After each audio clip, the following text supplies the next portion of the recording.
Welcome to the Goalie Hacks Podcast, the show dedicated to providing elite tips, hacks, and strategies to take your game to the next level, where we help you become an elite goaltender, one hack at a time. And now, here's your host, Mike Santaguida. Bang, bang, and welcome back to the show, the Goalie Hacks Podcast, and thank you all for tuning in once again. I hope everyone is getting through this quarantine all right. I know it's sort of going on for a little. I think we're going on 2 months here, right? So, but it finally looks like there's some light at the end of the tunnel here. You know, governments everywhere are starting to reopen things slightly, which is a move in the right direction. So, you know, hopefully it's not too much longer until we can return to the ice rinks, you know, to get ready for next season. But as always, if you guys need anything, feel free to reach out to me and DM me on Instagram for any help. You know, I was initially going to release this episode down the road, but I know for a fact, based on all the conversations I've had as of recently, that you all need more Brian Cain in your lives. Brian Cain is an old friend of mine from UVM, and he's a world-class leader in mental performance training. The list of athletes he's worked with that have experienced massive success at the highest levels in every sport goes on and on. So today on the show, he gives so much actionable advice on how to elevate your mental performance today, right away. So, you know, you guys definitely need to get a pen and paper ready to take some notes here. This one was incredibly educational and entertaining. Cainer is definitely one of a kind dude. Shout out to the people that support my show, and one of the most affordable and effective products on the market right now to help you become an elite goaltender is definitely the IQ Goalie e-newsletter. And if you haven't seen it yet, I'm personally an annual subscriber of the product, and to me it's worth every dollar. For just a few bucks a month, the digest contains 5 easy-to-read articles reporting on and reviewing sports science concepts related to goaltending and how to use them to your advantage. So today we're offering a promotion of 20% off if you use the code HACKS in all caps, HACKS at checkout. Visit iqgoalie.com or find them on Instagram at IQ_goalie for more details. Shout out to our newest patron this week, Nick Lepp, hailing from High River, Alberta. And shout out to my other patrons who have joined the clan over the last few weeks. Thank you for supporting my work, boys. It means the world to me, and I look forward to continuing to support you guys in your journey. If you're looking to become a part of my inner circle and get exclusive access to me and Goalie Hacks, for just a few bucks, you get stuff like a shout out on the podcast, access to private group Zoom Q&A streams where you guys can ask me questions in a large group setting, my private group chat, where I give behind-the-scenes looks into goalie hacks and my day-to-day work, new tips, hacks, and strategies I haven't released yet because there's plenty that I haven't. And also some other things like monthly video review and 1v1 personal development to help you find a place to play and get a scholarship if that's what you're looking for. So if you're looking for some inside access and some extra perks, head on over to my Patreon page in the show notes or at patreon.com/goaliehacks or hit me up directly for more details after the show. As always, quick shout out to our main supporter of the show since day one, NeuroTracker. And I'm happy today to announce that we've extended the NTX promo we're running for 1 more week only. You know, we've gotten 14 kids started already, and the feedback has been nothing short of phenomenal. I'm honestly personally blown away by how strong of a positive reaction it's been from all of them. You know, I'm obviously a big believer, but not one person has had any negative feedback yet. And in fact, almost all of them are in disbelief in how effective it is and how quickly they notice the gains on a day-to-day basis and how quickly they notice they're getting better. So there's honestly nothing out there that gives you as big of an impact as fast as this while being more effective than anything else out there. You know, so to kick off our sponsorship, we're giving away 2 subscriptions to the new NTX product. Not available to the public yet, so stick around to the end of the show how to get the details on how to enter. But just so you guys know, this discount I'm offering is literally not available anywhere else. It's incredibly exclusive, and in fact, you aren't even allowed to register right now on their website or anything. So if you want more details on the product and the very limited time promotion, hit me up in my DMs after the show. Without further ado, let's get into this week's episode. I know you guys are going to love the chat Cainer and I had today. Hello, everyone, and welcome to this week's episode of the Goalie Hacks Podcast. I'm so jazzed today to have an old friend of mine from UVM on the show, a prestigious UVM alumni, international best-selling author, and one of the world's foremost authorities on mental performance, Brian Cain. He's the creator of the Mental Performance Mastery Coaching Certificate course, and his mental performance training strategies have been used by thousands of elite performers and top athletes worldwide, including industry-leading companies like Burton Snowboards and Fuddruckers, UFC world champions, multiple NCAA national champions, and hundreds of athletes in the UFC, NBA, PGA, NFL, NHL, and MLB. His client list includes 2 Cy Young Award winners, a Heisman Trophy winner, 5 UFC world champion, mixed martial artists, World Series and Super Bowl champions, Olympic gold medalists, NCAA National Players of the Year, NCAA champions, and over 900 professional sports draft selections. Absolutely fire resume, full of winners at the next level. Highly sought after for his energetic, empowering, and engaging educational training sessions. Brian separates himself from the competition by providing a system and not just a speech. The guy is absolutely electric, and I love his energy. Cainer, how you doing, buddy? Thanks for coming on the show, man. Santa, I don't know who that introduction was, man, but that was impressive. I appreciate it. I'm going to have to cut that out and make that my alarm clock when I wake up in the morning instead of waking up to eat, sleep, rave, repeat, which I've been getting up to recently. No, man. I mean, it's an incredible resume. You know, it's amazing to reconnect, dude. I was just so happy that you messaged me back and remembered me when I reached out to you. I was a little worried you wouldn't remember me. Bro, how can you forget a guy whose name is Santa? You kidding me? And a guy who went to the University of Vermont and played the most mentally demanding position in all of sports, a hockey goaltender. Yeah. Well, it was a pleasure meeting you, man. The first time, I can't wait to dive into your approach with my audience today. But for those who don't know, I met Cainer years ago at UVM in a relatively private setting, and we sat down and chatted and realized that we had a lot of similarities in terms of the way we approach the mental side pertaining to sports. And I remember we met and I mentioned to you that I had read The Compound Effect by Darren Hardy, and your face just lit up, like so surprised I read it, if you remember that.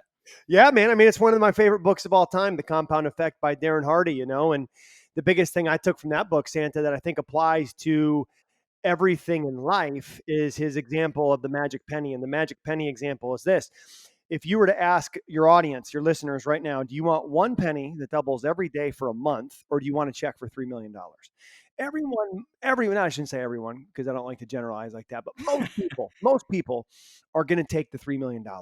But if you take one penny and double it every day, it's worth $10 million in a 31-day month, but you don't actually get ahead of the $3 million until I think day 29 or 27 or something. Yeah. But that's life, man. And that's the pursuit of excellence. That's how I went from a 240-pound fat guy as an athletic director at a high school in Vermont to 180-pound, less than 10% body fat, running 100 miles, 12 Ironmans, and writing 44 books. It's about small daily decisions. And if you don't know, here's the number one take, man. If you don't know who you want to be and where you want to go, you've got no metrics for making decisions, no evaluation tool for evaluating your decisions. And when you do have that kind of North Star, and this is who I want to be, I call it my MVP process. When you have that, you can then make the small daily decisions that compound over time and will take you anywhere you want to go. Yeah, no, I believe in the theory too. And I think that it's all about it. That's sort of the epitome of what we say about embracing that process. But, let's dive right into the show here. Obviously, you got lots to say, and I want to, provide some value for my audience. But maybe you can just start off by telling them, your brief story and how you got to where you are today and your road to developing your courses and filling that void you saw in the mental performance side of sports. Yeah, I mean, Santa, it goes back to me being college baseball's biggest failure, and that's why I'm now college athletics' most sought-after consultant. It goes back to Burlington, Vermont. Coming out of a small-town high school in Massachusetts, I was a 3-sport captain, started all varsity football, basketball, baseball, as a freshman. Now, I can tell you, I was a 6'1" center in basketball, so that tells you how small the school was I went to. I graduated with 89 kids. We were a high school that was grade 7 through 12, so coming out of there being a 3-sport varsity starter as a freshman. Actually, I didn't start football as a freshman. It was my sophomore year where I was starting quarterback for the next 3 years. But what you realize now, looking back, was it was like being the best snowboarder in Mexico. Or the best ice hockey player in Mexico. Like, you might be really good geographically, but throw you in Canada and you're just another guy. And that was me. And when I got to the University of Vermont on the biggest scholarship in the program as a right-handed pitcher, I had huge expectations. And the problem is the wrong expectations will crush you. The right expectations will set you free. And my expectations were wrong. And what I mean by wrong was they were completely outcome based. And the problem in athletics and life, and especially baseball, is you don't control the outcome. You control the process and you participate in the outcome. And I didn't realize that until my career was over. So when I was at Vermont, I had a tremendous work ethic. I was a great teammate. I had a great attitude. I would have done anything to win within the rules. And I just had the wrong focus. So I'm here to tell you and tell your listeners that you can have the best work ethic, the best nutrition, the best attitude, but if your focus is off, you're not going to get the result you're looking for. It starts with your mindset and something as simple as what I call the 3 Ps of mental performance. And if I had known these 3 Ps in college, I would have had more success. I didn't need them in high school. Like most Division I athletes, you dominate in high school. That's why you go Division I. So I didn't need this then, but the 3 Ps are staying present. And in your sport, it's one shift at a time. In my sport, and as a goalie, it's really not a shift. One shot at a time. Yeah. As a goalie, it's a one shot or it's whistle to whistle, where a defenseman's playing shift to shift. The goalie's playing really whistle to whistle. That's your shift. Your shift is the whistle to whistle. Yep. And so it's stay in the present. It's focus on the process, which are the things you can control. Because as a goalie, there's soft goals that you give up that are on you, and there's goals that are given up because you blocked 4 shots in a row and there's no one there to clear the puck. So that's not really on you. You did your job. You just give up a goal. So even though it looks like a goal against, it's really it's really different than if you give up a soft goal, so that's the process, understanding that. And then the third one is being productive, and productive is having a daily plan and crushing and executing your daily plan. So I didn't have that when I was in college. My whole focus was on get drafted, be a starter, and completely outcome based. And that's why I failed. So I also was relentless in terms of I will do anything it takes physically to get better. So I was working like literally, if you remember, there was a varsity weight room. That's where the Bostwick room is now at Vermont. Oh, yeah. They didn't have the gymnastics weight room. And I got a work study job. You'll love this. I got a work study job from 7 to 9 p.m. Monday, Wednesday, Friday in the varsity weight room. And no one's coming in to work out 7 to 9 p.m. on a Monday. I was in there supposed to be checking IDs, and I'm working out 2 hours by myself. And on top of what we were doing with the baseball team, I was just getting paid for it. So I was in there, and I ended up having a shoulder surgery my junior year. Yeah. And I remember it clear as day. And I'm here to share with you that one day, Santa, one book, one person, one podcast, which this is going to be, can completely change the trajectory of your career and your life. And for me, that day was July 4th, 2000. I walk into a Barnes & Noble. It's 600 West Boylston Street on the campus of Boston University across from Fenway Park. And in the Barnes & Noble across from Fenway Park, there's a baseball section, obviously. And I go to the baseball section, and there's a book, Heads Up Baseball, by a guy named Ken Ravizza. And I had never bought a book. I'd never read a book to this point in my life. I'm going into my senior year of college. I'm a phys ed major. And I open the book, and I can't put it down, because in the book, Santa, the author, Ken Ravizza, writes, and then he has these little black boxes throughout the book that are like the Cliff Notes. So I get the Cliff Notes version in 20 minutes standing there in the Barnes & Noble, and I'm like, bro, I cannot put this down. Talking about concepts like having a daily routine, being in control of yourself before you can control your performance, and taking a deep breath every pitch or every puck drop as a way to help you to relax and stay present. Centering, anchoring. Yeah, exactly. Staying centering, staying neutral, staying anchored, staying present, where your feet are, where your skates are, however you want to say it. And I, as an athlete, always had coaches say, Brian, you gotta relax. No one ever said this is how you relax. And if they did, I would have got better results. So I read that book. I can't put it down. I buy the book. We drive back to Vermont. I go to the library because I don't own a laptop. And I send an email to the professor, Ken Ravizza at Cal State Fullerton, and say, hey, I want to be a college baseball coach. I can't get enough of this. Is this something that you guys have a master's in? And I end up flying out November of my senior year. So this is November of 2000. I fly out to California, and I'm supposed to stay with a grad student. The grad student gets sick. I end up staying at Ken Ravizza's house, and we go down into his office. It's like 8 o'clock at night by the time we get back to his place. And I walk in, Santa, into his office. And imagine if you walked in And this is 2000. So on his fax machine are feedback sheets from Wayne Gretzky, are notes of a conversation that he just had with Scotty Bowman. Wow. That's what I was walking into from a baseball standpoint. Jim Yeah. Abbott, who was a one-handed pitcher, threw a no-hitter for the New York Yankees 2 nights before. On the fax machine, okay, it was still being shown on ESPN. On the fax machine was a feedback sheet that Jim Abbott filled out at the hotel the next morning after he threw the no-hitter. So I'm sitting there going, holy cow, I just walked into a gold mine. Yeah. So it's like 10 o'clock at night. You'll love this. It's like 10 o'clock at night, and Ken goes, well, Brian, I'm going up to go to sleep. There's the couch. Sorry, but you didn't have a place to stay. I'm like, hey, man, don't worry about it. And I don't even need a blanket or pillow. I'm not sleeping tonight. And I went through every video, every book, everything he had in his office. I'm putting it in the VHS, right? This didn't have a DVD player back then. I'm putting it in the VHS. I'm taking notes. He comes down at like 7 o'clock in the morning. He's like, Brian, did you even sleep? I'm like, no, man. This is unbelievable. He's like, we're gonna get along great. So I end up going out to Cal State Fullerton. I'm a grad assistant baseball coach. I'm studying with Yoda and a master's degree in sports psychology. And I realized this is exactly what I needed as an athlete. But I also realized, Santa, this is what every athlete needs at different levels. Yeah. And the higher you go in levels of competition, and when you get to Division I college hockey, when you get to professional hockey, it becomes more of a mental game the higher you go, because everyone has the physical talent. And if everyone has the physical talent, that's where what's going to separate you from the other guys, right? What's going to separate you from the other players who want your position, who want your contract, who want your minutes on the team, who want your spot on the first line, is it's going to be your mental game. And most people leave their mental game to chance, or they leave their mental game to like, I'm going to listen to all these different podcasts, or I'm going to read these different books from Navy SEALs. And they think that that's mental toughness training or building a mental game program. And really what it does is it's like getting you into the clouds. And when we talk about being in the clouds, all right, what I mean by being in the clouds is you're just out there floating around, but you don't have a system. So what I want to do today with you on this podcast is I want to go from the mental game being in the clouds to in the dirt, so that we can put it down and your listeners can grow and create a game plan to help them master what I call the 10 pillars of mental performance mastery. This is what I did with Vermont hockey. It's what I've done with Niagara hockey. Yeah. It was Seth Appert with RPI, and he's using this now with his Team USA team that he's coaching. It's what I do with the players I work with in the NHL.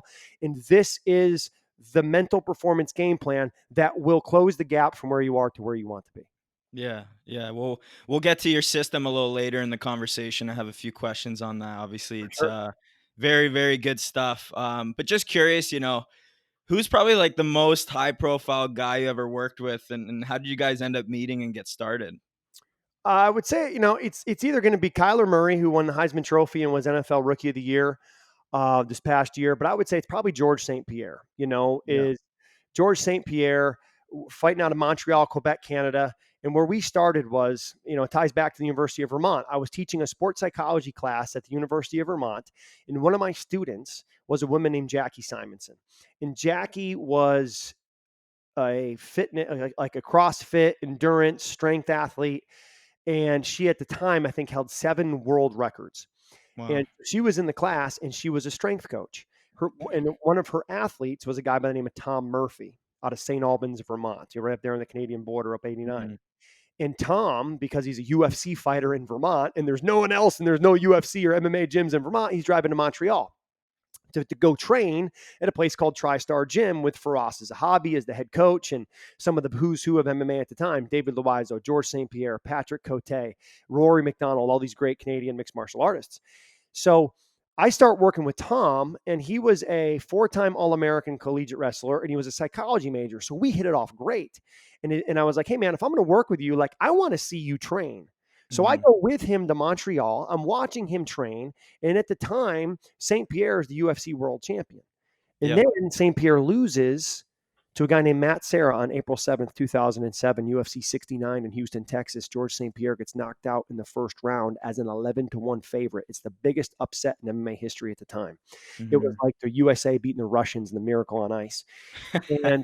and at that, a couple weeks later, Tom says to George, because I had not really been working with George yet, and those two had a good relationship. He says, George, man, I really think you should start working with Brian, and you guys should meet. So we go to an Eggs Up Grill in Montreal, sit down, we have a meeting, And I remember I brought a brick that I had painted black, and I had a silver Sharpie, and we're sitting at this table, and George is signing autographs. His kids are coming over to him in the restaurant, and I'm like, "Hey, man, tell me about this loss to Matt Serra. Like, well, is this the worst thing that's ever happened to you?" And I'll do my George St. Pierre impersonation for you. And he's like, "Yeah, Brian, this is the worst thing that ever happened to me for my career. I can't believe I can't believe I let my fans down. I can't believe that I lost to this guy who I should have been in the octagon. I should have beat, and I'm better than him, but he fought better than me that day. And man, I just feel like I let myself down. It's the worst thing that ever happened to me." And I'm writing all this stuff down on Yeah. the brick, right? And I hand him the brick. And I said, "George, hold this brick up over the table for 5 seconds." Yeah. "No problem." I said, "Do you think you'd do it for 5 minutes?" He's like, "Yeah, I think I could do it for 5 minutes, man, but I don't want to do it. I'm in a restaurant in public, but I could do it." I said, "What about for 5 weeks?" He's like, "No, my arm would fall off." So, George, that's exactly what you're doing, man. You're holding on to Yeah. the mental brick because you got knocked out 5 weeks ago, and you're still beating yourself up. And the thing Yeah. you have not done is you have not learned. And in life, there's winners and there's learners, Santa. And the Mhm. people who learn when performance goes good or not good is you have to go and locate the black box. The black box is what the scientists and researchers go looking for when a plane crashes. So if you're a goalie and you don't perform the way you want to in a game, you have to go locate the black box. Or if you're having a skid where you're not playing well for 3, 4 games, you got to go locate the black box and ask Mhm. yourself, what's happening? Why am I not performing? And then you have to go back and look at your process. The problem I see a lot is most guys either don't have a process or their process is not written down, so they can't share it with anyone else and they can't actually look at it and evaluate it. So that was how I met George. And then we started working together. He was probably, I mean, I shouldn't say probably, the most dedicated, the most selfless, the most committed athlete I've ever worked with. And I've worked with a ton of great ones. And literally the guy is we'll talk about, and then I can share with you a clip from ESPN where he's talking about being afraid going into a fight with Michael Bisping in November of Mhm. 2017 for the 185-pound title. And he was afraid before all these fights. But the fact that he would admit that he had fear is he could start to use that fear as fuel. And if you Mhm. admit that you have fear, you can use it as fuel. And there's no one, and whether this is friends of mine that are Navy SEALs, friends of mine that are emergency room doctors right now working with coronavirus, or UFC champions, of which I've worked with 5, is no one is fearless. Fearless is fake. It's Mhm. courageous. And courageous is I have the fear and man, I'm going to go anyway. So that's probably the success story of one of the many, but probably the biggest one of my career in that, George didn't lose a round for the next 13 years of his career, man. Wow. That's crazy, man.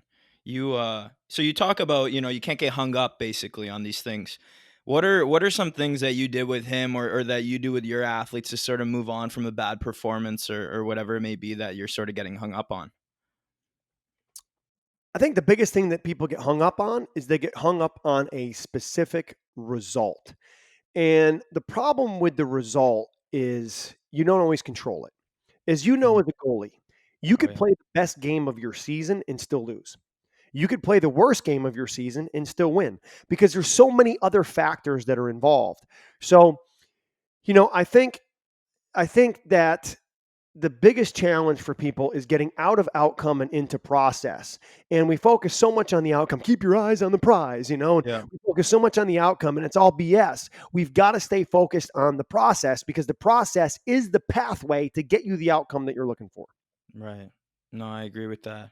Um, Submerge yourself in the process and the results come because when you're in the moment and focusing on every little detail, doing it right, then obviously your hit rate's probably going to be a lot higher than if you're sort of hung up on what happened last week or if you're scared of what's going to happen before. I always say that the outcome of contests is never predetermined. And people need to realize that no matter how it looks on paper, you never know how things are going to go down. But in your opinion, out of all the people you work with, who was probably the biggest project to work on? Who's the person you saw the biggest improvement in out of all your athletes during your time working with them? Yeah. I mean, I think short. Stumper. Well, I think it's because it's Well, because the reason I ask is because there's so many people that they don't think that they can get there, right? They think it's so far out of reach. So yeah. that's why I want to bring up maybe a story of somebody who you brought from the ground all the way. Like George St. Pierre was pretty awesome. And then obviously went on to do amazing things with your guidance. But Yeah. who's somebody maybe that didn't have some of those things that you helped sort of get what they wanted and reach their, as a coach, you're always trying to help people reach their full potential, right? So who's somebody out there maybe who you really brought out their full potential over working with them? I mean, I will not say I brought out their full potential because I'm not the one doing the work. They're the ones doing the work all the time. Let's just be Yeah. clear about that. I'm helping Yeah. giving them a path. And my life is dedicated to finding what is the path that will give you the best chance for success, right? So one George St. Pierre's path might look different than Vitor Belfort's, which might look different than Michael Bisping's or Rashad Evans or Cowboy Cerrone's or Conor Right. McGregor or any of those guys, right? So everyone's path is going to look a little different. But there's a lot of stops on the path that are the same, like being present, like the 10 pillars of mental performance mastery that we'll get into. But I think, Santa, when you look at athletes in their development, I mean, I talk a lot about the George St. Pierre's because people know who they are.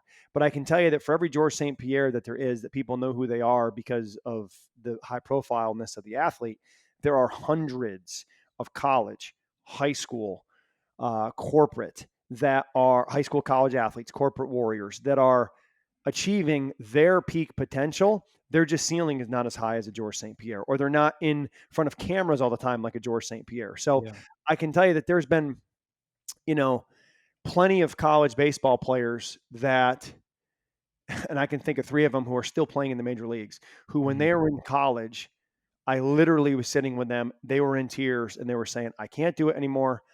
It's not fun anymore. I want to quit. Yeah. And I looked at them and I saw myself when I was in college and no one gave me any direction.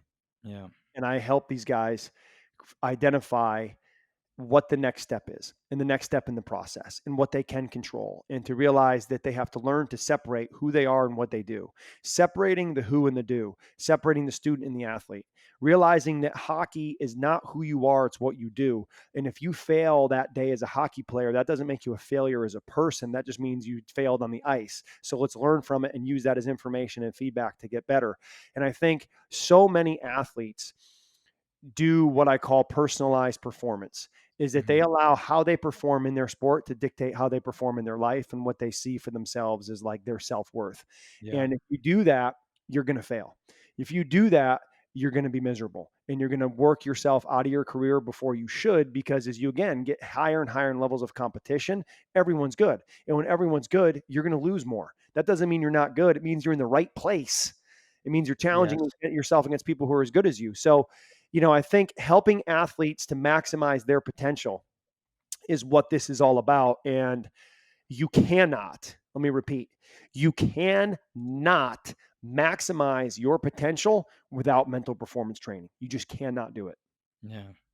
No, I agree. And obviously in the sports world, talk is cheap. We all want to be the best. We all want to say the right things and think the right things. But when it comes down to putting it all together and executing, that's obviously what matters most. So maybe you could just tell us about a time, for you as a coach that was the most frustrating for you as a mental performance coach working with someone. Or you don't have to necessarily name a name, but what are some of those barriers and challenges that they couldn't seem to get over, that so many people face, that you eventually found a way to break through some of those things?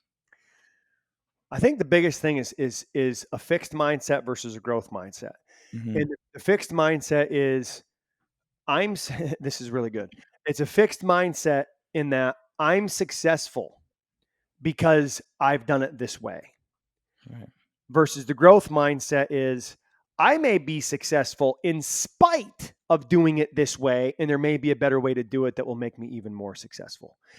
Sometimes the biggest challenge is, whether it's because of ego or it's because of resistant to change, all of which I would put into the fixed mindset category, is that people are hesitant to change and to grow because they think that they're successful because of their path and what they've done. And largely if you keep doing what you've always done, you're going to get what you've always gotten. So if you're not getting the results you want, you got to make some change and grow. Insanity. It's insane. Yeah, exactly. And I see it a lot in coaches that I start talking about becoming more process oriented, becoming more systematic, and they're resistant because frankly, it's work. And if you ask anyone, are you lazy? No one's going to say, yeah, I'm lazy. But I can tell you, there's a lot of head coaches that are lazy. And that's why I say leaders aren't fat. And it's why I went from 240 to 180 and started exercising and moving every day, because Declan Connolly, when he was at the University of Vermont, right? Yep. Rest in peace, Dr. Connolly. Yeah. And unfortunately, we lost him in February. But I remember, Santa, another day that changed my life, like picking up the book Heads Up Baseball, is I was an athletic director in Vermont, and I was 240 and very sedentary, and had Dr. Connolly come up to speak to our coaches and athletes. And I remember we were going for a bike ride, and I made it about 3 miles and said, "Hey, Doc, I got to pull over." And in his Irish accent, he's like, "Mr. Cain, I've got to tell you, if you're going to be out there and you want to work in peak performance and you want to be a coach and you want to work with elite athletes, they're going to laugh you right out of the park because you're fat. You can't even ride a bike for 3 miles. I mean, look at you. You're a Division I college athlete. Now you're fat and out of shape." And he said, and he said to me straight up, he said, "Mr. Cain, leaders aren't fat. If you want to have influence and impact, you got to look the role. Don't go to a fat doctor. Don't go to a True. doctor who smokes. Don't go to a poor financial planner." And I was Wow. like, "Oh, that makes sense." So then he didn't just say that, right? Like a lot of coaches would. He then gave me the tools to use to be able to get myself in better shape, which was Yeah. exercising daily, improving sleep, changing nutrition. And, I think so the biggest mistake that we make as coaches is having that fixed mindset, thinking either we are the way we are and that's how it's going to be, or we impose a fixed mindset on our athletes thinking, well, this guy's a mental midget. And we say that he is the way he is, instead of saying, well, this guy can grow and become anything he wants to be, Right. and we want him to be with the right strategy. And that's Mhm. what I was missing as a college athlete. And I see so many college athletes missing, is having the strategy to go from where they are to where they want to be. Right. Right. So in your work, you talk about a system, right? And we obviously touched on it a bit, but regarding your course you've developed, a system that incorporates 10 pillars pertaining to mental performance mastery. But maybe you can give us a quick rundown, if you feel comfortable sharing all 10, or maybe it's up to you, the most important 3 or 4 pillars regarding your work. I was hoping you were going to say, if you're uncomfortable sharing all 10, do it. Because I'll tell you, the one place you don't grow is if you stay comfortable all the time, Santa.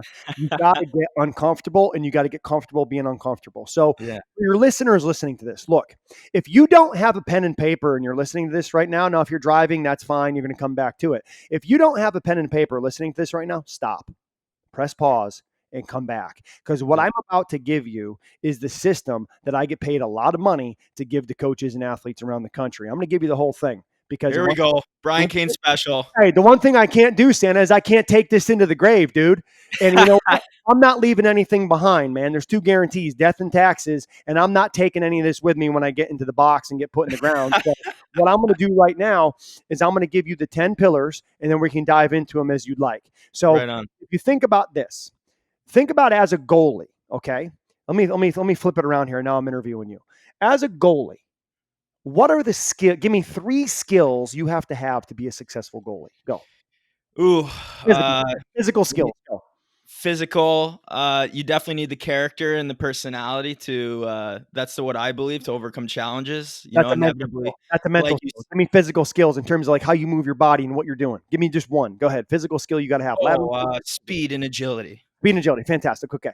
So let's say those are 2 different skills. You got to have speed and agility as a goaltender. Okay. Those are 2 different skills. Yeah. The other one is you got to be able to, let's say, have like what? So we're talking about 2 skills. You got speed and agility. If you want to develop better speed, what's a drill you can do to develop speed, Santa? You deliberately practice that skating in practice. Okay, perfect. So you're doing skating drills to develop the skill of speed, which is part of the skill set of being a goalie, right? Mhm. Right. If you take multiple skills, speed, agility, tracking the puck, soft hands, and being able to receive the puck and then cover it, right? Those are all skills. If you take all those skills and put them together, that becomes a skill set. Multiple Right. skills combined, skill set. A goalie has a skill set they need to succeed. So does a defenseman. So does a forward. So does a coach. And if you understand the concept of drills are done to develop skills, and multiple skills make a skill set for a sport or a position, then you understand where we're going here with mental performance. Okay. Right. Mental toughness, which I'm going to call mental performance, is the skill set. The 10 skills that make up that skill set of mental toughness is what I'm going to give you here. It's what I go over in my coach's certification and in the athletes program available at briancain.com. It's what all my articles are about. It's what all my books are about. This is the system. And then to develop any of these skills, there are drills you can do. So let me give you the 10 skills and then let's dive into them. Skill number 1 is an elite mindset. And the elite mindset is the difference between fixed and growth, right? Which we've covered.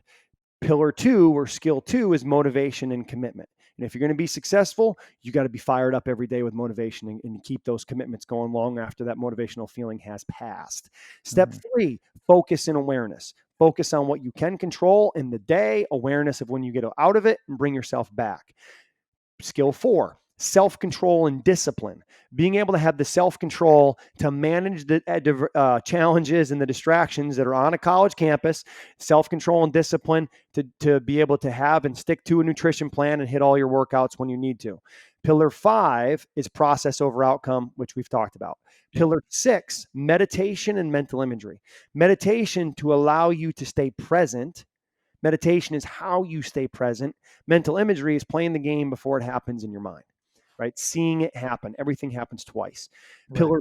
Pillar 6 is that meditation and imagery. Pillar 7 is routines and habits of excellence. And having routines as a goalie to get yourself prepared. And having routines as a goalie to flush and let go of a goal when you give it up. Yep. And then, pillar 8 is time management. And the one factor, it's the same, Santa, for every goalie. Listen to this. And guys, pay attention. Every goalie listening to this, my friend, there's one factor, it's the same. It's not your size. It's not your strength. It's not your speed. It's not your skills. It's not where you're from. It's time. And if you become a savage of time and you become a master of your 168 hours a week and you have a game plan, show me your plan. I'll show you your future. So if you're not elite with your time management skills, start, or you're going to lose to the person who is over the marathon of playing hockey. Number 9 skill is leadership. And number 10 is creating the right culture, of PST when you were at Vermont, or PTS. What does it say it again? It's pride, selfless, tough, baby. Pride, selfless, and tough, man, which we created probably 8 years before you even got to the University of Vermont. Victor Stahlberg was still slinging pucks and trying to win the Hobie Baker when we came up with PST, and Kevin Sneddon had that even up until his retirement year this year. So those are the 10 skills. Now, let me give you an example of a drill you can use to develop pillar 3, which is focus and awareness. So if you're listening to this or in your show notes, or Santa, if you're in front of a computer right now, I want you to go to briancain.com/cgrid, the letter C, GRID. It's called a concentration grid. And a concentration grid can be, anywhere from like a 5x5 grid with 25 numbers to a 10x10 grid with 100 numbers. So if you go to briancain.com/cgrid, there's a video and an article that explains this, but then you can actually do the grid right there on your phone digitally. Very cool. I'm on it right now. You're on it right now. Fantastic. So pick a 5x5 grid. Okay. And once you pick 5x5 grid and you hit concentrate, you're going to click 0, 0, 0, 1, 0, 2, 0, 3, 0, 4, and you're going to go through in succession. Okay. Working on your focus. So as a goalie, here's what I would do. Let's say the average, and I'm going to say the word shift, but for a good number, a goalie doesn't play shifts. A goalie plays whistle to whistle. Okay. So the average shift in NHL, let's say, is 45 seconds. So like Connor Murphy, defenseman for the Blackhawks, if I put a stopwatch on him, he gets on the ice, skates around 45 seconds over the boards. Sometimes there's a pause in the shift with a whistle, sometimes not. But as a goalie, your average time whistle to whistle, let's say, is 90 seconds. Okay. So, or to 2 minutes. So what I'm going to do is I want your focus to be dialed in longer than it needs to be on the ice. Right. So I'm going to find the concentration grid that takes you about 2 minutes. So let's say it's probably going to be a 8x8 grid to get started. I want you to lock in on that grid for 8x8 to do it for 2 minutes. Now think about a hockey game. A hockey game is 2 minutes of focus, 30-second break. 2 minutes of focus, 30-second break. And let's say we do that for a 20-minute period. Okay. College, you play 320s, correct? Yes, correct. Okay. So let's say you do that. Let's imagine it's 20 minutes.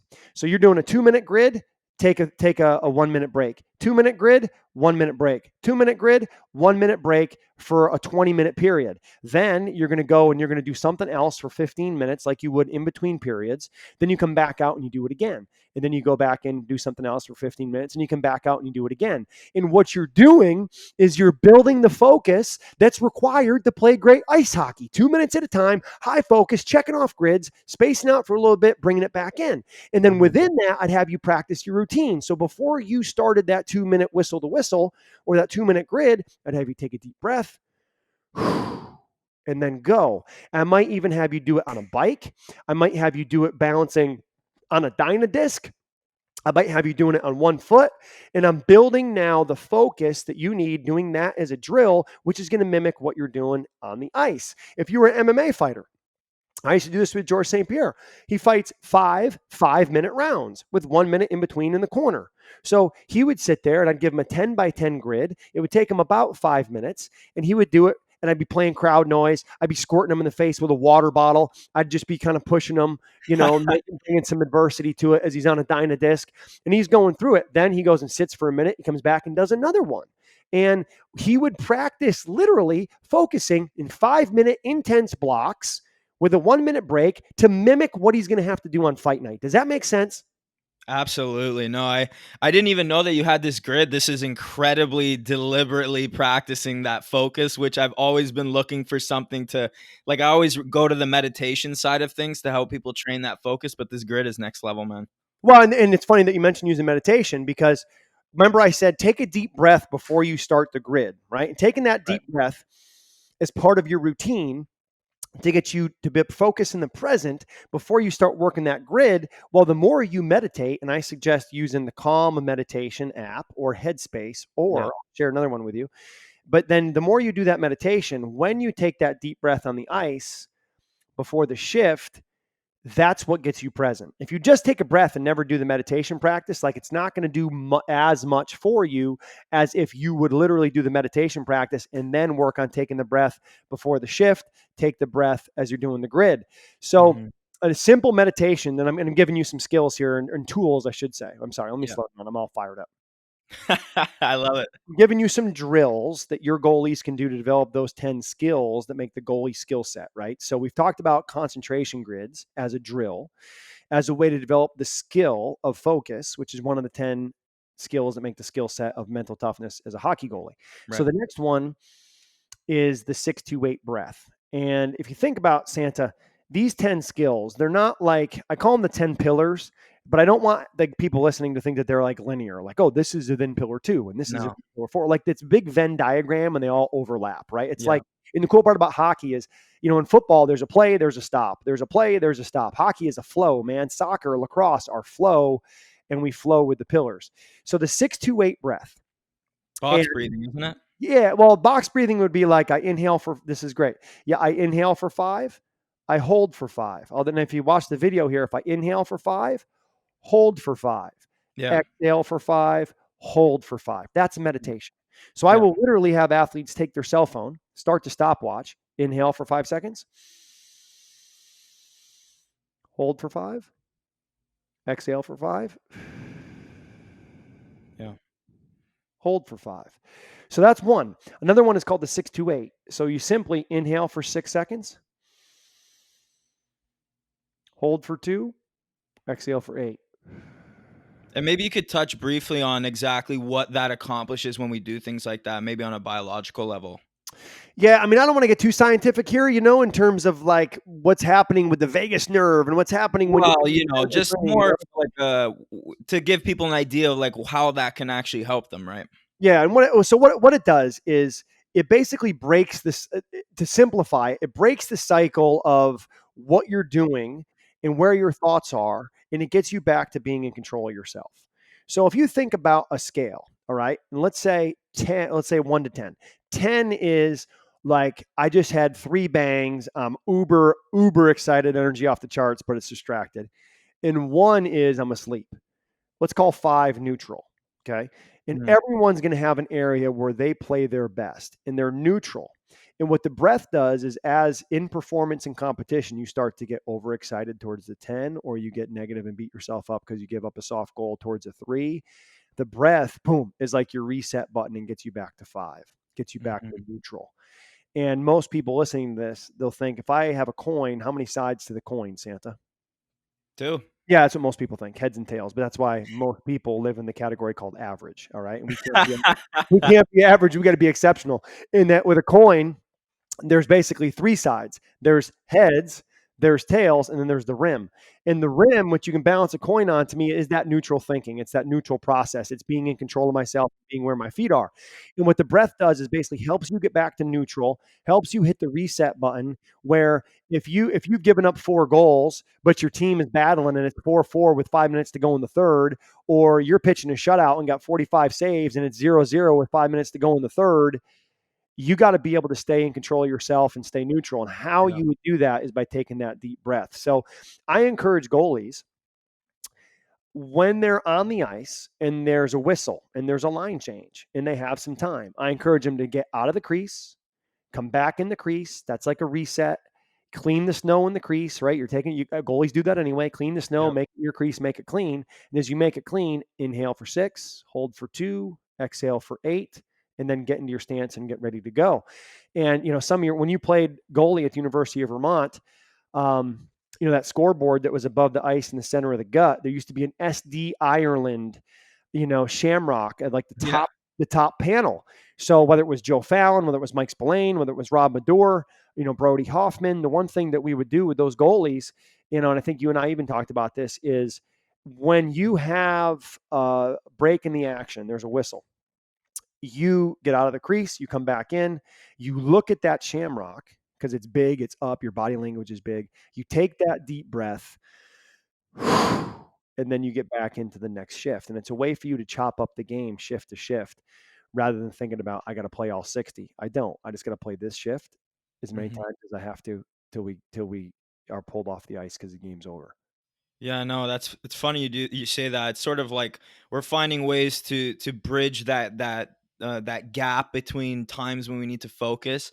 For me, actually, I noticed, just because maybe we can talk a bit on distractions. And distraction can come from looking at the clock, looking at the crowd, or whatever it is. For me, I sort of noticed that if I was looking at the crowd or scouts and stuff when I was young, like it would be very distracting for me, be very hard to bring my focus back. So something I started to do is I actually look down at the ice. And maybe you can talk a bit more on that in terms of bridging that focus a little bit. Yeah, so that when you look down at the ice, right, and I've had goalies do this too, where the ice is blue or the crease is blue and there's a red line around it, right? Yeah. Is I'd say, look at where the blue and red lines come together. That's called a focal point, and take your deep breath on that focal point. Same Mhm. exact thing as we were talking about looking at the SD Ireland sign of the shamrock. Yeah. I've had some players put a green dot on their stick or on their glove. I've got a goalie who plays for the Skipjacks out of Baltimore, probably the most elite, I call it youth hockey, but it's not youth hockey. The most elite, like 18U, 21U, 14U, hockey program in the country. They're in the old Washington, in that area that used to be in Baltimore, now up in York, PA, kind of in that Washington, D.C. area. And all their goalies will have a green light stitched in on their glove, and they use that as their focal point. And when they look at the green light and they take a deep breath, that's how they get back to being centered. So you can get distracted. Okay. For me to say, hey man, eliminate distractions, that's like saying, make the sky during the day purple. Like you can't do it, dude. There's going to be distractions, whether it's your family, whether it's the crowd, whether it's the other team talking smack, whether it's, blogs, whether it's your own expectations. All of those are distractions, and they're going to exist and they're going to show up. And when they show up, this goes back to focus and awareness. You have to recognize that they've showed up and then have something to go to. This is the term I want your guys to write down, is have something to go to, which is your breath on a focal point. For you, it was looking down. And Yeah. as you look at that focal point and take a breath, that is your reminder and trigger to get back to the next shift. So, the awareness piece, let me share this with you. I call it signal lights. And it's like driving a car. Santa, when you're driving a car and you come to a green light, what do? Go. You go. Easy. 1 for 1. You come to a red light, what do? Stop. Good. 2 for 2. Yellow light, what do? proceed with caution. Yeah, look at you with the politically correct answer. So as you come to that yellow light, though, let's be honest, sometimes you go, sometimes you stop, right? Yeah. And that's what athletics is. When you're playing goalie, man, and you're in green lights and you're seeing the puck and you're tracking it well and you're like Velcro and it's sticking to you and you're making saves, it's easy. You just go play. And then there's times where you're in red lights where you're the number 2 or 3 goalie. You get a chance to playing against maybe the best team in the league, and you're just getting fired on it, and your team's not clearing the puck afterwards. You're giving up a couple soft goals, even though they're not on you. Now you're down 2-0, and it's like I'm in red lights, and I got to stop this negative thought process of going, here we go again, or I got to do this. I got to audition for playing time instead of just playing one shift at a time. Mm-hmm. And yellow light mentality, though, is where we live most of the time. And the yellow light mentality is just like driving a car. When I get to that traffic light, I take in all this information. How far am I from the light? How fast am I going? What are the weather conditions? Is the road icy? Is there a police officer in the rearview mirror? Are there people who are walking across the street? Can I go? And you take all that information in that fast. Yeah. And that's what you have to be able to do in hockey, is you got to be able to recognize as a goalie, when am I getting into yellow lights? What are my yellow light thoughts? What are my red light thoughts? Triggers. My triggers. Then I have something to go to get me back to green. So one of the first things I remember us having this conversation, and one of the first things that I would do anytime I work with an athlete, goalie or any other sport, is I ask them to say, tell me what it's like when you're playing your best. Tell me what it's like when you're struggling. And I write both of those things down on a piece of paper on both sides by drawing a line in the center. And I then have them look at those and I say, okay, can you choose to play like this when you're playing your best? Can you choose to have big body language, elite focus, controlling the things you can control one shift at a time? And they're like, yeah, I can control those things. Then I'm like, then you got to do it. Knowing that those other things, those yellow light, red lights are going to show up. And when they do, have something to go to, like cleaning your crease, like getting a squirt with a water bottle, like getting out of the crease towards the boards and coming back in, like looking at a focal point and taking a deep breath, like speaking out loud to your defenseman. And by you speaking out, it keeps you external. And when we play our best ice hockey, we're external, not internal, thinking about how we feel, but we're external, focused on the puck and what's happening. So if you're going to recognize signal lights, here's another drill that I go over in my 30-day to mental performance mastery for athletes program, which every goalie listening to this should do at briancain.com, is I go over, if you want to recognize your signal lights, here's the 5 ways that you recognize it. Okay. Is body language, focus, self-talk, game situations, and feelings. So I literally have a worksheet where I have athletes fill out, okay, when I'm in green lights, what's my body language, my focus, my self-talk? But game situations that give me green lights, and how do I feel physically? And then when I get into yellow and red, what's my body language like? Where's my focus go? What's my self-talk like? What are the game situations that trigger yellow and red lights? And how do I feel physically? And as they become aware of what their red and yellow lights are, they then can have some tools and things that they go to get them back in green, so that they're not that goalie that coaches will say, that guy's a mental midget, he's good, but once he gives up one goal, all of a sudden, floodgates open, right? I mean, how many times have you heard that? You know what that is? That's a coach's excuse for not knowing how to coach someone's mental game. That's what that is. Yeah. No, that's dude, this is such a good interview right now. I love that you're just giving everybody so much actionable stuff. I want to dive a little deeper in your philosophy. You have the punchline, dominate the day. And I absolutely love that. I love the punchline, but maybe you could touch a bit on, why that's your motto and the importance of that phrase and how people can embrace that mentality, much better to get results in their life. Santa, you asked me, where does dominate the day come from? And I got to tell you that it's a hybrid of 2 coaches that I followed at a very pivotal point in my career. One of the coaches was a guy named Chip Kelly. At the time, he was the football coach at the University of Oregon. And the thing he used to talk about was win the day. I thought that was awesome. And then I started to work with a coach at the University of Iowa in their baseball program named Jack Dahm. And he introduced me to Tom Brands, who was the wrestling coach there. And the baseball coach is like, dude, you got to watch this guy's press conference. And he said, when we come to the University of Iowa, we're not going to just try to win Big Ten championships and national championships. We want to win Olympic championships. Heck, if there's people on Mars, we want to pin them too. We're here to dominate the universe. And I was like, that is the greatest thing I have ever heard in my life. So the motto "dominate the day" came from kind of a hybrid of those two things. And what "dominate the day" really means is nothing about an outcome. And my mentor, Ken Reviza, used to give me a hard time about dominate the day. And I'm like, Ken, like, you don't understand. Dominate the day is about when you wake up, you have a plan and you execute that plan. And you execute that plan with precision, with patience, with presence, and high levels of engagement. You are into what you're doing. And when you're into what you're doing during the course of the day, days go by that fast and you're productive and you're doing what you love to do. That's dominating the day. And when you dominate the day, guess what? It's hard to go to bed at night because you're so excited about what the next day brings. When you wake up, it's easy to jump out of bed because you're so fired up about what you're going to do that day. Like, that's dominating the day. And if you're not dominating the day is dominating you. And that's called life. And part of life is figuring out what is it that I want to do? And then how can I do that every day in service to other people? And as a coach listening to this, understand the number one thing I think you can do is come up with what is your mission? And your mission is, what do you want on your gravestone? I cover this in Pillar 10, the right culture, both individually and collectively as a team. Look, if you want to be on a mission and have juice, and if you're juiceful, you're useful, Santa. And if you're juiceless, you're useless. Okay. So you got to bring the juice, man. And if you're going to bring the juice, you got to be mission driven. When you're mission driven, you have better focus, you have better resilience, you are more in line with who you want to be and what you want to do in service to the world. So your mission is what's on your gravestone. And I remember the first day of graduate school, Ken Reviza, who, oh, by the way, I got his face tattooed on my heart a year after he passed away in July of 2018.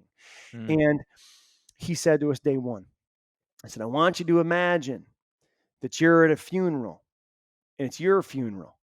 And all your friends, all your family, all the athletes whose lives that you've touched are at this funeral. And somebody gets up and they start to give your eulogy. What do you want them to say? And he started playing. He's like, right. And he started playing this like music like they'd have at a funeral. And he's sitting there. It's this is day one of class. And he's walking around the room going, what do you want them to say? What do you want them to say? What do you want them to say about your attitude? What do you want them to say about your energy? What do you want them to say about your resilience? And he just keeps throwing things at you. And you're writing. And then you had to get up and you had to share it in groups. And he'd come back and he'd say, okay, take what you wrote. You probably got close to a page, shrink it to a paragraph, play the music. You're writing, you're simplifying. And then he'd say, okay, share your paragraph, and then take your paragraph, make it 3 sentences or less. And then you had to boil it down to 1 sentence. And that sentence for me is educate, empower, and energize other people to be their best. And when you understand what your mission is in life and you get clarity on that, that's how you start the process of dominating the day. Because you can then work backwards and say, if my mission is to educate, empower, and energize other people to be their best, and that's what I want on my gravestone, and that's what I want my life to be known as, and how do I make sure I get to do that every day? So I want to thank you for the opportunity to do that here with you and in your podcast. But you got to be mission driven. Otherwise, you're just existing. You're not living. Yeah. I always say legacy is greater than currency. And that's sort of like that story, right? Never heard that. Love that. Legacy is greater than currency, baby. Yeah, I'm gonna write that down. Hang on. I'm going to tweet that and give you credit. Legacy is greater than currency. But you know what's even better is when you get great currency, live in your legacy. That's when you're dominating. I like that. No, that's what we're trying to do here, right? For me, I think you can do both, man. You can yeah. do both. And when and the thing with it is and this is for you as a young entrepreneur, is focus on influence and impact ahead of income. And when you focus on influence and impact and you make a difference in people's lives and you make an impact, you'll get all the income you want. Yeah. If you slip into focusing on income first, and it's easy to do during the Corona season where people may not know where their next paycheck's coming from. But if you slip in income first, you're going to miss out on the influence and impact, which means you miss out on the fulfillment of living with meaning and alignment of your mission. Because no one's mission is make as much money as I can and take it into the grave with me. Yeah. That's not anyone's mission. The mission is something that's much bigger than that. And when you live with a mission, the finances are going to find you, brother.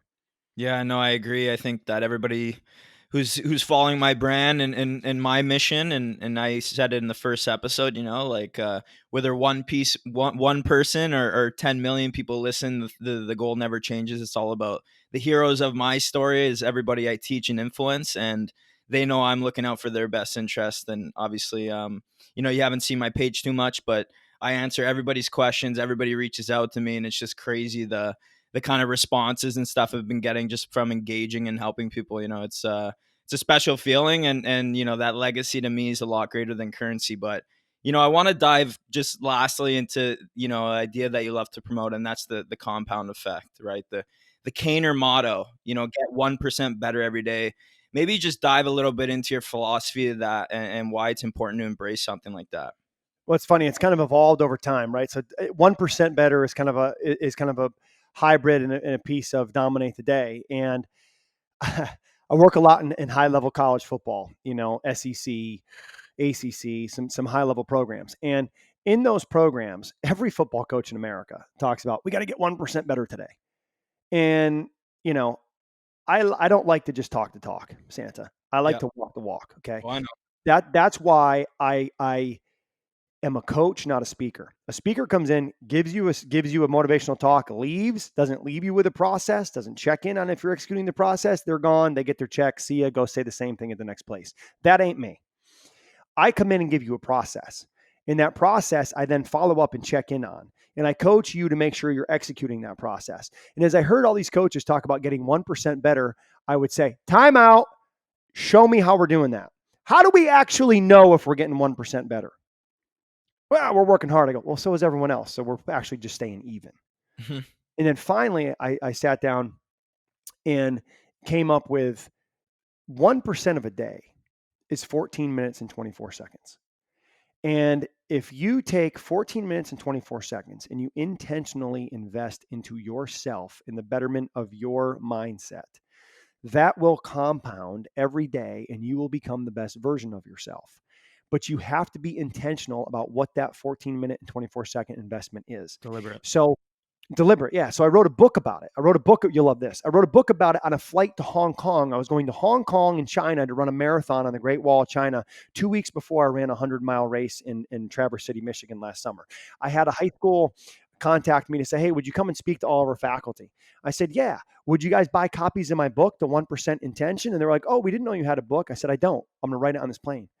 So I wrote it on the plane and literally wrote it for this seminar. And it's one of the best books I've ever written. And in the book, The 1% Intention, it's a story about a high school teacher who's kind of just going through the motions, not growing through the motions, and just existing, not living.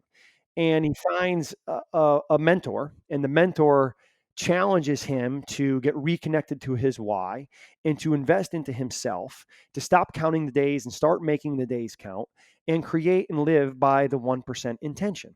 So my 1% intention right now, Santa, my 14-minute and 24-second game plan is 10 minutes of meditation using the Calm app, 3 minutes of calling Success Hotline and Dr. Rob Gilbert, and about 1.5 to 2 minutes of reading a book a day called The Daily Stoic by Ryan Holiday. That takes me 14 minutes and 24 seconds. I've done it every day in 2020. And what that does for me is it gives me confidence because I'm following through and doing what I said I was going to do, which is where confidence comes from. It gives me an elite mindset because I'm feeding myself with positivity and strategy from Success Hotline and from the Daily Stoic. And I'm allowing and growing my ability to be resilient and stay in control of myself by doing the meditation on a daily basis. So your 1% intention as a goalie listening to this does not need to be mental game. It could be 14 minutes and 24 seconds a day of footwork, juggling, vision drills, concentration grid, a hybrid of all of that, which is going to be your 1% game plan to take you where you want to go. Yeah. Wow, man. This is just, dude, Cainer, unreal, man. I don't know what you expected, Santa. Dude, I knew you were going to kill it. I didn't know you were going to kill it this good. It's been a while, buddy. I don't know what you expected. Obviously, you have set a lower bar for myself and yourself in the process. So time to raise the bar, buddy. Look, let me give you a story, Santa. Okay. Yeah. Many years ago, somewhere in the heart of Canada, somewhere near Manitoba, probably, there was a lion. And the lion out in the middle of the field was having a cub. It was given birth.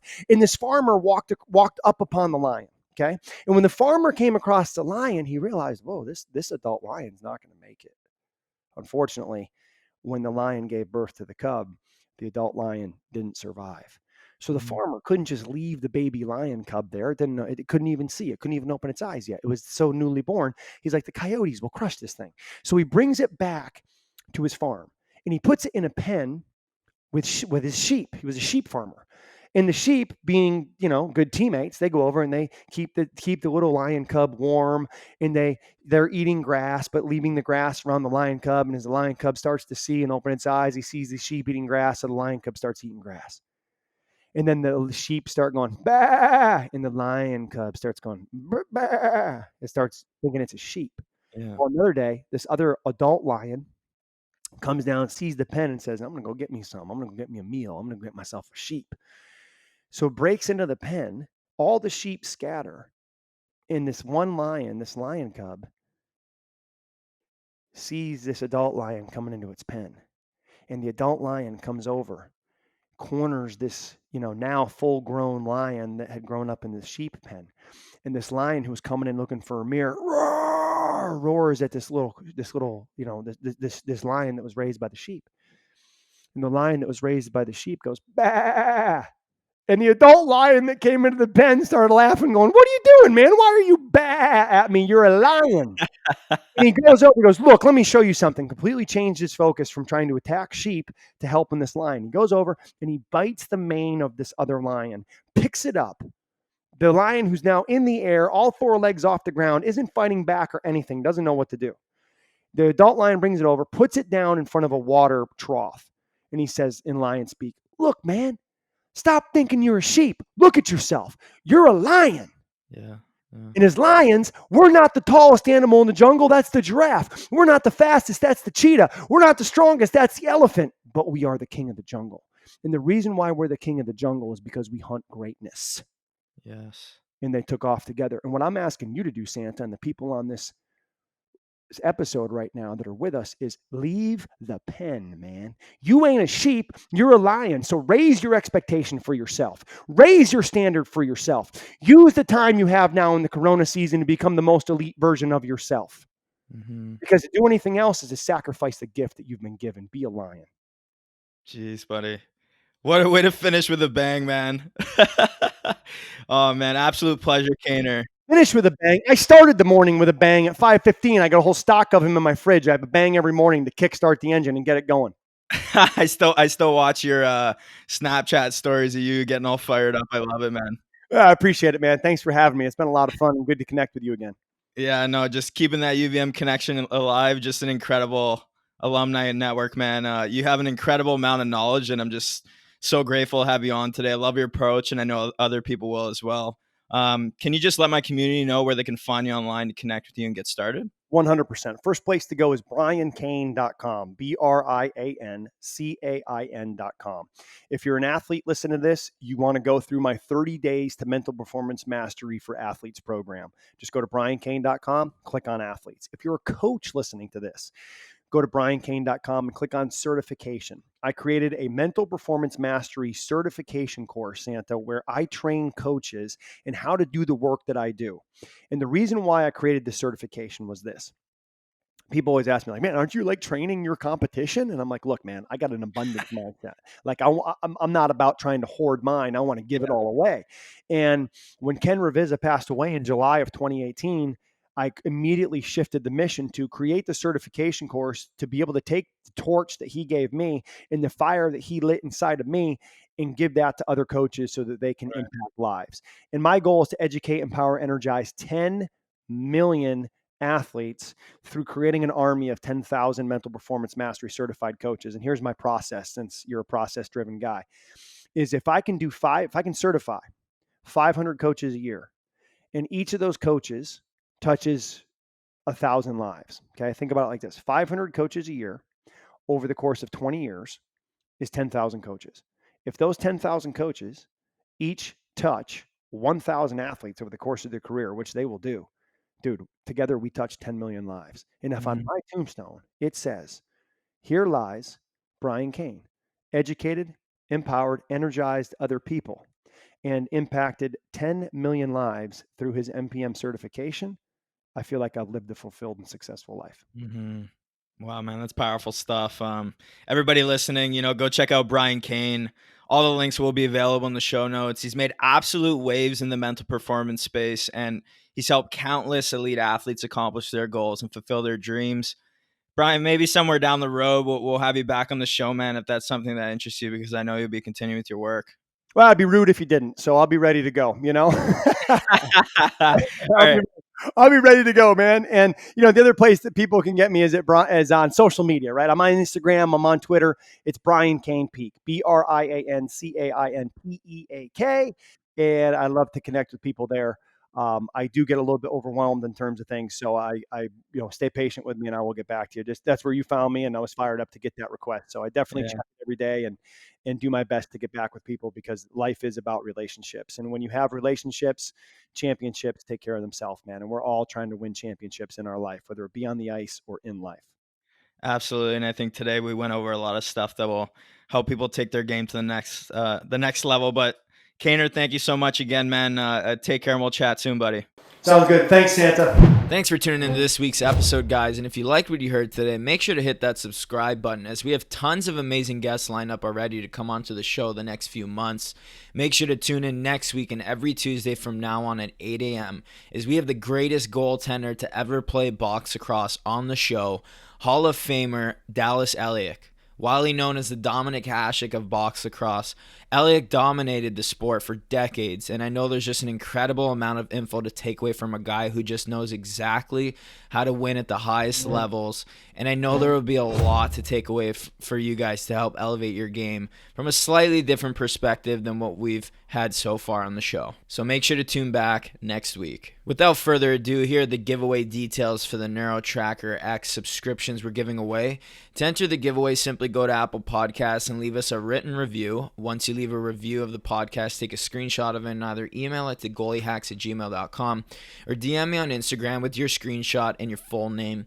If you guys are also interested in getting started with the product outright right away, they are currently offering subscriptions for cheaper than what the price will be when the product fully launches. So if you guys want to get started at a cheaper price before the price goes up, hit me up on Instagram for more details. Get excited, guys. Great things ahead. I hope you enjoyed today's show, and I'll see you next week.